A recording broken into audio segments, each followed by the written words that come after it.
Grote renovatie gestart op Oosterscheldekering. Het gaat heel gecontroleerd, langzaam, wordt de schuif uit het bewegingswerk getrokken. En daarna wordt hij langzaam op een grote vrachtwagen getakeld. En dat werk dat duurt even, ja. En verder in deze Zeeland nu. Bewoners bezorgd over uitbreiding. En Flen en Dorien vinden het het mooiste beroep dat er bestaat.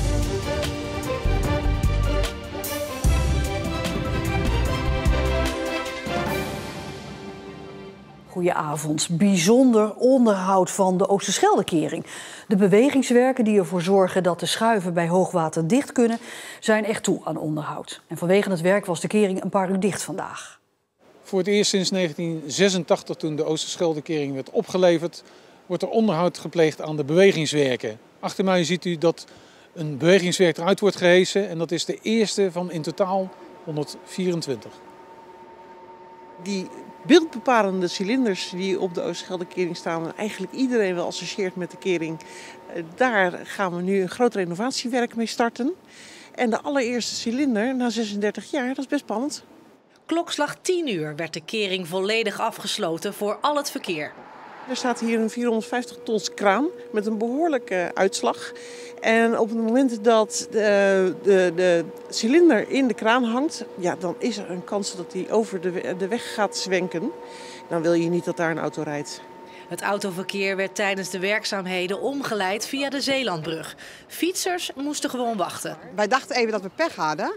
Maar uiteindelijk kwamen we erachter dat we dus geluk hebben. Want dat het toch wel een historisch moment is wat we nu meemaken. Onze goede vriend heeft de koffie al klaar. Hè? Ja, goed. Wat willen we nog meer? Helemaal top. De hijswerkzaamheden namen meer dan een uur in beslag. Het gaat heel gecontroleerd, langzaam, wordt de schuif uit het bewegingswerk getrokken. En daarna wordt hij langzaam op een grote vrachtwagen getakeld. En dat werk dat duurt even, ja. De werkzaamheden mogen niet in het stormseizoen plaatsvinden.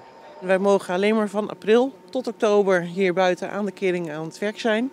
In de winter, het stormseizoen, moeten we ervoor zorgen dat de kering paraat staat. Mocht er hoogwater zijn, moet hij het onmiddellijk kunnen doen. Dit jaar en volgend jaar worden 6 bewegingswerken gerenoveerd. In totaal gaat het dan om 124 bewegingswerken voor de 62 schuiven van de kering. We gaan nu op basis van de eerste 6 die we dit jaar en volgend jaar gaan doen, gaan we kijken hoe is dat gegaan, wat kunnen we verbeteren, wat kunnen we met snelheid, is de afzetting nodig. Al dat soort vragen gaan we beantwoorden de komende tijd. En daarna gaan we een nieuwe uitvraag en een plan maken voor de overige 118. Om 12 uur was het zwaarste werk gedaan en kon de weg weer worden vrijgegeven voor het verkeer. De cilinder gaat naar Bokstel. Daar wordt hij volledig gestript. Er komt een nieuwe zuigerstang in. Die zuigerstang die hebben wij ook een nieuwe coating laten geven. Dat heeft er ook mee te maken dat er nu iedere keer een laagje olie rondom zo'n zuigerstang heen zit om het te smeren. En met de nieuwe coating is dat niet meer nodig. Nou, inmiddels ligt de cilinder van het eerste bewegingswerk klaar om getransporteerd te worden voor het onderhoud. Aanstaande woensdag zal het tweede bewegingswerk uit elkaar gehaald worden.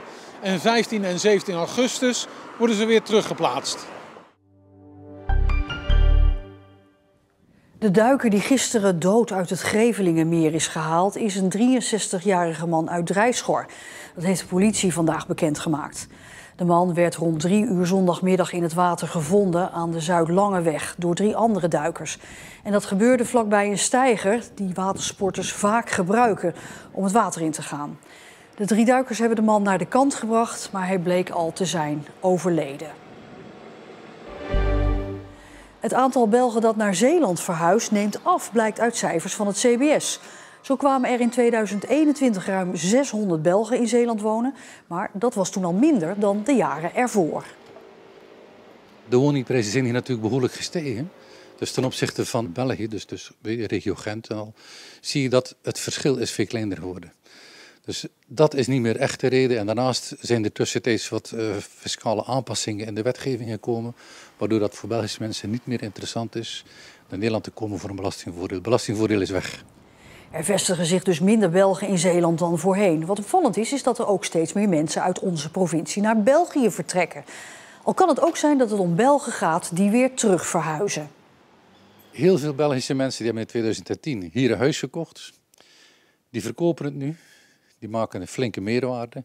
En die meerwaarde kunnen ze weer gebruiken voor de aanbetaling van de woning in België. Er komt een gezamenlijke site van Zeeuwse muziekfestivals als Klompop, Bijtje Rock en Vestrock. De festivals gaan intensiever samenwerken en de gezamenlijke site moet gaan dienen als dé informatiebron voor Zeeuwse festivals. Discussie over de bestrijding van de schadelijke Aziatische hoornaar, die het voorzien heeft op bijen en andere wespen. De provincie zegt op haar website dat mensen een melding moeten doen als ze zo'n hoornaar zien. Je moet het beest niet doden, zegt de provincie, omdat de hoornaarbestrijders eerst naar het nest moet kunnen leiden. Maar het platform Invasieve Exoten zegt iets anders. Die zegt je moet de hoornaar juist onmiddellijk doodmeppen als je hem ziet, voordat hij misschien een nieuw nest kan gaan maken. En de werkgroep zegt niks te begrijpen van de oproep van de provincie, de hoornaar alleen dus maar te melden. Een groep inwoners van Noord-Beveland maakt zich zorgen over de expansiedrift van Roompot op het eiland. Vanochtend hebben ze daarom bezwaar gemaakt tegen de nieuwste plannen voor Roompot Beach Resort bij Kamperland. Met meerdere enveloppen in de hand stonden zo'n 25 inwoners bij de voordeur van het gemeentehuis. Het vakantiepark moet vernieuwd worden, maar Roompot wil het park ook met 29 hectare uitbreiden. En dat schiet in het verkeerde keelgat van de inwoners.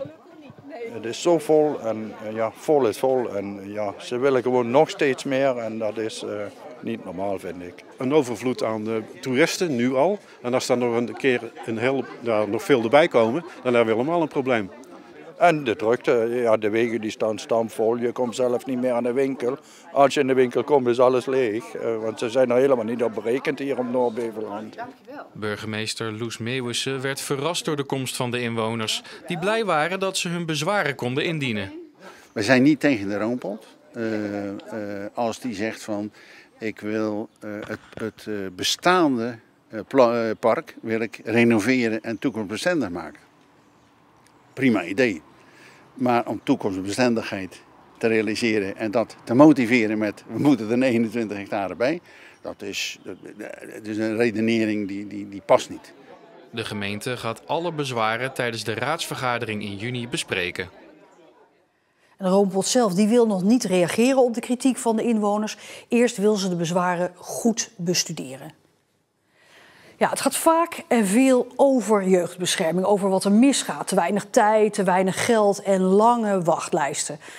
Maar er is ook een andere kant. En juist daarom treden de Zeeuwse jeugdbeschermers Flan en Dorien naar voren. Want al valt er echt wel het een en ander te verbeteren. Ze willen ook laten zien waarom zij jeugdbeschermer het mooiste beroep ter wereld vinden. Belangrijk onderdeel daarvan is het bespreken van de thuissituatie. Ouders zijn gescheiden, kinderen zijn 8 en 13 jaar oud. Een vergadering in het gebouw van Jeugdbescherming West in Middelburg. Aan een tafel bespreken jeugdbeschermers de thuissituatie van 2 kinderen. Het woord onveilig valt snel en dat is logisch. Want de kinderrechter schakelt hen in als de thuissituatie voor de kinderen niet meer veilig is. Het is echt heel waardevol werk.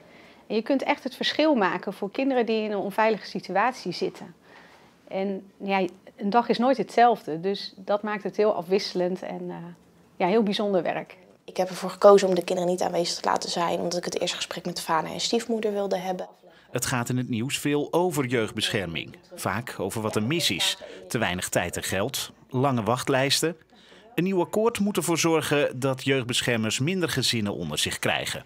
Flanne zou het fijn vinden. Soms zou ik toch wel heel graag wat langer met mensen in gesprek willen gaan. Of wat langer de tijd hebben voor de kinderen om met ze in gesprek te gaan. Of wat vaker op bezoek te komen. Maar omdat je dan wat meerdere gezinnen hebt waar je dat bij wilt doen, vergt het wel veel tijd. Maar meer tijd betekent ook meer jeugdbeschermers. Als je niet wil dat de wachtlijsten toenemen. Nou, ik denk dat er nog echt wel een aantal jeugdbeschermers bij moeten komen om daadwerkelijk ons werk goed te kunnen doen. Maar ik denk dat dat wel haalbaar is om dat te realiseren. Want het is gewoon een hartstikke mooi beroep. Een belangrijk onderdeel van hun werk is contact met de kinderrechter. Die beslist of een kind bijvoorbeeld langer onder toezicht blijft staan of dat de ouders het weer alleen kunnen. Dat laatste is het streven. Ouders maken het verschil. Zij zijn de verantwoordelijke, de opvoeder van deze kinderen. En zonder hen bereiken we niks. Dus het is ook altijd heel belangrijk om met ouders een goede samenwerking aan te gaan. Ondanks dat er weerstand is, toch altijd blijven opzoeken. En dat vind ik ook wel het belangrijkste aan het werk, die samenwerking aangaan. Dorien en Flaine komen bij de kinderen thuis en gaan daar het gesprek aan. Ze gaan daarna op zoek naar goede hulp en zorg. Dat is lastig vanwege lange wachtlijsten in de jeugdzorg. Er is weinig aanbod en er zijn vaak ook hele lange wachtlijsten, waardoor kinderen onnodig lang in een onveilige situatie moeten blijven. Dus het is altijd wel heel erg zoeken. De wachttijden zijn heel erg lang. Dat je soms ook op zoek bent naar wie heeft de minst lange wachttijd. Maar wat ze vandaag vooral willen laten zien is dat het mooi werk is. Zeker als kinderen bij de ouders blijven zien. Dat is wat je voor ogen hebt. Dat is de haalbare situatie die je wil hebben voor elk kind. En dat is het mooiste als je dat kan realiseren met elkaar. Ik vind het dan ook altijd wel heel mooi om te zien jaren later van dat kinderen toch wel heel blij zijn dat ze dat contact met beide ouders hebben mogen hebben. Dank iedereen. Dan gaan we nu weer aan het werk.